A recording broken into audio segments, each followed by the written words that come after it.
स्वयं भगवान विष्णु के होश तब उड़ गए जब एक भक्त ने उन्हें एक ईंट फेंक कर कहा, इस पर खड़े रहो, मैं बाद में आता हूँ। और भगवान वे आज भी उसी ईंट पर खड़े हैं हजारों साल से।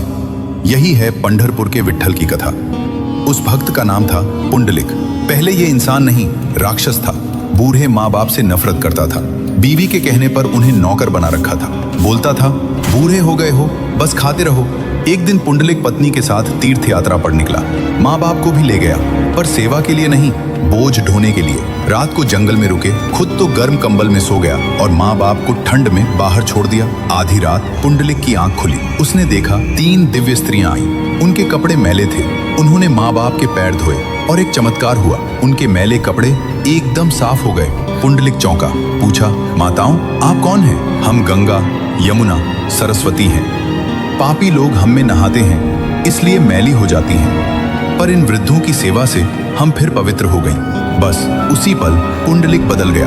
तीर्थ यात्रा छोड़ दी और दिन रात बस माँ बाप की सेवा करने लगा। खुद भूखा रहे, उन्हें खिलाया, खुद जागे, उन्हें सुलाया। साल बीते, पुंडलिक की भक्ति की चर्चा स्वर्ग तक पहुंची। तब भगवान विष्णु खुद चलकर आए। बोले, पुंडलिक मैं आया हूँ। पर पुंडलिक माँ बाप के पैर दबा रहा था। उसने पीछे मुड़कर एक ईंट फेंकी और बोला, प्रभु इस पर खड़े रहो, सेवा खत्म करके आता हूँ। भगवान मुस्कुराए, कमर पर हाथ रखा और ईंट पर खड़े हो गए। जब माँ बाप स्वर्ग सिधारे तब पुंडलिक आया। भगवान बोले, सबसे बड़ी भक्ति दिखाई। माँ बाप की सेवा मेरी पूजा से भी बड़ी है। मैं यहीं खड़ा रहूंगा ताकि दुनिया को हमेशा याद रहे। आज पंढरपुर में विट्ठल मंदिर वही जगह है। भगवान की मूर्ति आज भी उसी ईंट पर खड़ी है, कमर पर हाथ। कमेंट्स में जय विट्ठल अवश्य लिखें।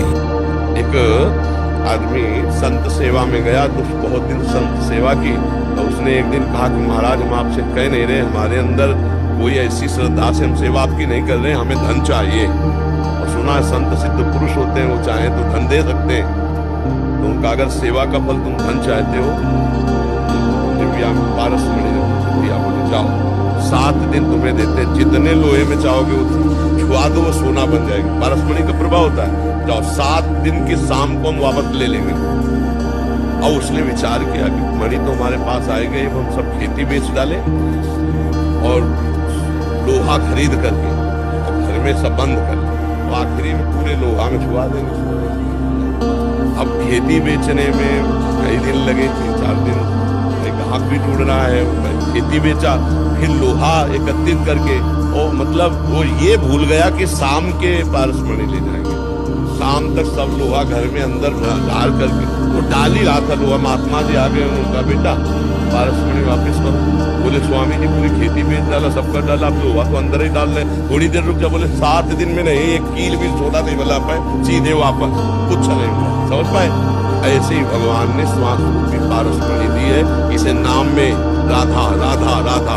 मुझे लगता है यार अभी तो बच्चा है, थोड़ा जवान, अभी तो जवान है, थोड़ा भोग लेते हैं, अभी तो ये कर लेते हैं, फिर बाद में सतारे में बैठ के नाम जप करेंगे। जब कोई का और आ गई मृत्यु और लेके चली गई, कुछ नहीं बन पाया। ऐसे पूरे संसार के लोगों का जीवन इसी में चला जा रहा है। चतुर वो है कि जितना है पहले उसमें छुआ लेते हैं। समझ आया ना? अगर हमारे घर में 1-2 बाल्टी है तो पहले उसे सोना बना के तो देखे हम। ऐसे हमारा अभी वर्तमान का समय राधा राधा में जा रहा है। भगवान का चिंतन कर रहे हैं, अच्छे कर्म कर रहे हैं। भोग तो कभी भी भोग लोगे, भोग तो सुअर, कुत्ता, चिड़िया, पंछी सबको मिल रहा है। यार इस जन्म में मुझे भगवान चाहिए।